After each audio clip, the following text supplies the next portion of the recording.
교육이나 IT, 에너지, 뭐 관광 등 여러 분야에서 아시아 허브로 앞서가려고 하고 있거든요.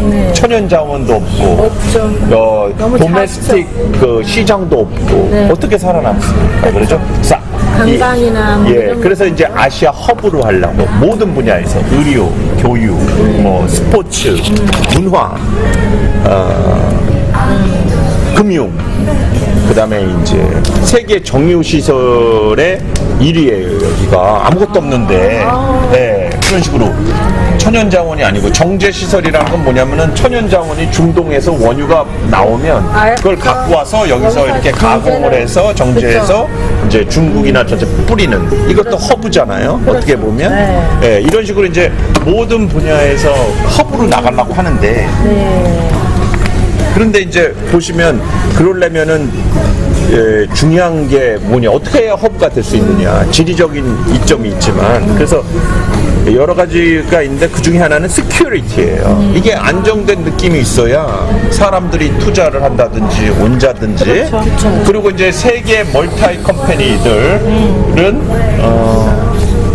가족이 오고 아이들을 키우고 이럴 거 아닙니까? 그렇죠. 그러려면은 이게 교육 허브이자 또 시큐리티 뭐가 잘 되고 애가 자기 딸이 뭐 나가 있는데 밤 10시가 돼도 뭐 안심이 되고 뭐 여러 가지 그런 거 다 그런 의미에서 이제 시큐리티 그리고 그 다문화 그리고 이제 뉴트럴리티 중립국 이거거든요. 그래서 그거를 표방을 한 거예요. 금융도 중립국이어야 되거든요. 일단은 지금까지 싱가포르이 이렇게 온 것 자체도 교육의 효과예요. 교육의 힘. 이거 참 설명하면 오래 걸리긴 하는데, 이 교육이라고 하면은, 그 엘리트화 아니면 평준화. 이렇게 일단은 철학적으로 나뉘어지는 부분도 있잖아요. 그런데 싱가포르는 그거를 잘 어울려서 평준화를 위로 이끌어 가면서 교육의 그 엘리트화를 성공한 상당히 세계에서 별로 이렇게 있지 않은 모범 사례입니다. 싱가포르 자체가. 한국국제학교를 얘기하기 이전에 한국국제학교에 이 처해져 있는 분위기나 환경이 싱가포르 교육이 또 어떤 걸 차지한다 이런 얘기죠. 그러면 우리는 싱가포르 교육이 과연 그럼 무엇이냐 이렇게 되는 거 아닙니까? 그래서 싱가포르 교육은 뭐냐면 아까 말씀드렸듯이 평준화를 하면서 사람들을 잘 이끌고 또 그 와중에 이 엘리트화에 성공하는 겁니다. 여기는.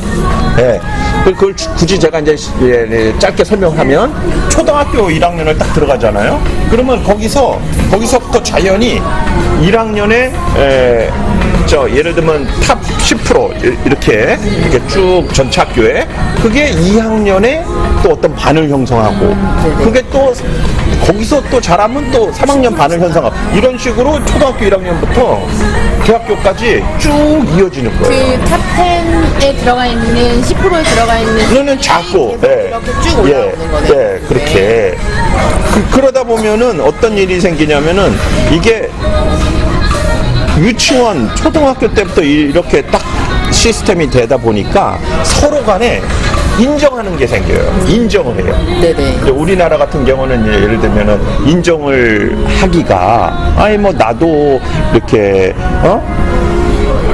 당신처럼 이런 환경이나 이런 상황에 태어났거나 이러면 이럴 수 있었다. 뭐 얼마나 이게 인정하는 게 좀 쉽지가 않은 부분. 근데 여기는 인정을 해요.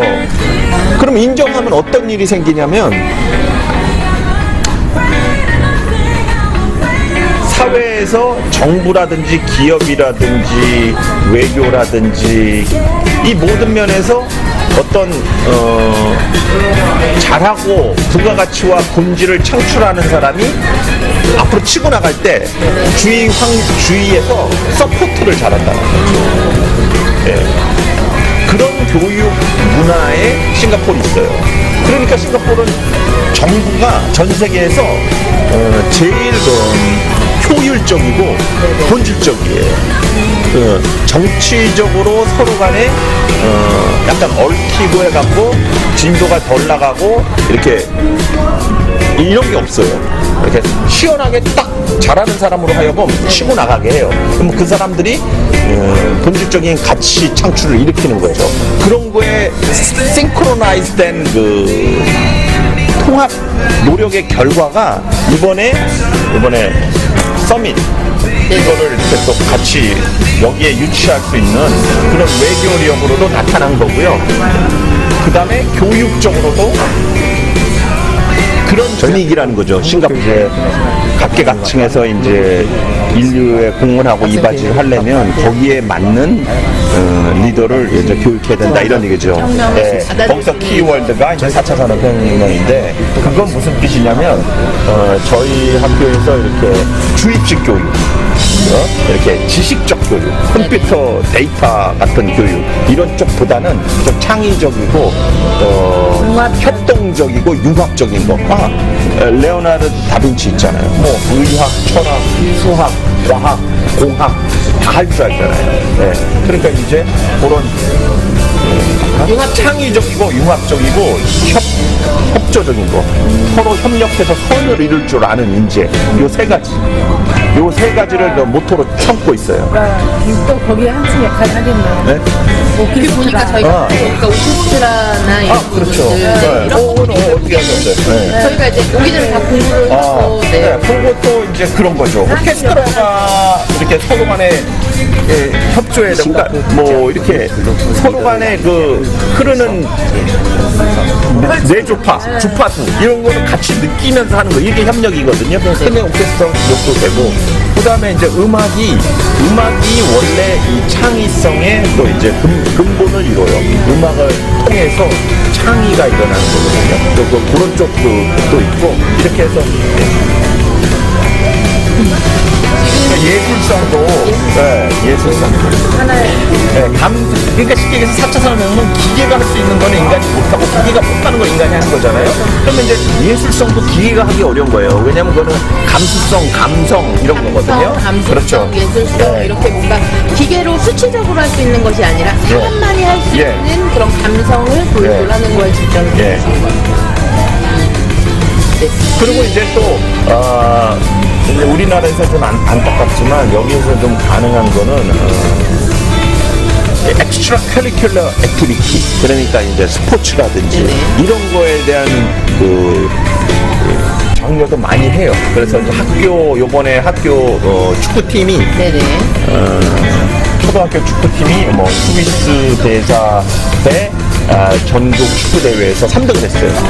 나가서 이렇게 같이 그런 식으로 이제 그런 걸 많이 또 해요. 이렇게 예술뿐만 아니라 체육 활동도. 우리나라의 미래는 당연히 이제 인재인데 그 인재 양성도 우리나라 교육 체계에서 만들어낸 인재도 있지만은 국제적으로 나가 있는 우리나라 학생들이 큰 자원이거든요. 그거를 더 잘 될 수 있도록 문교부에서도 관심을 그런 측면에서 갖고 적극적인 투자 지원, 국력을 위해서 우리나라가 살아남으려면 그런 거를 이제 주안점으로 두고 있어요.